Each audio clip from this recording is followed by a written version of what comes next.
माहिती आहे काय महागाई किती वाढली तर रूमचे भाडं किती आहे, भाजी काय पाव भेटते, एवढ्या याच्यात होईल का? आणि त्या पार्लरचा खर्च तोच तर महिन्याचा 5-7 हजार होईल, त्याचं काय? ठीक आहे बा, मग मी पार्लरमध्ये बिलकुल जाणार नाही. मग अहो बिचारे असे नको करू. जात जा पार्लरमध्ये. तू पार्लरमध्ये जाता म्हणून एवढी तरी साजरी दिसून राहिली. जर त्या काहीच मेकअप नाही केला तर बा आम्हाला भेवच लागत जाईल ना. तू रावल्याकडे इकडून बी बोलतो तिकडून बी बोलतो, एक काय ते सांग नक्की. नाही तसं नाही. तू जात जा पार्लरमध्ये, खर्च कमी करत जा.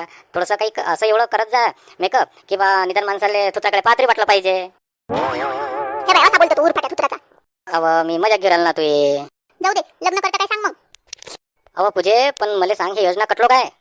वयाच्या 35 वर्षापर्यंत आहे बा ते. फक्त 10,000 रुपये भेटत जातील. 35 वर्षा लोक मागे किती वाढीन आणि 35 वर्षाच्या पुढे काय करायचं? अबे रावल्या, असा कोण करून राहिला तू? आता तू आहे 25 वर्षाचा, इथून 10 वर्षांना होशील तू 35चा.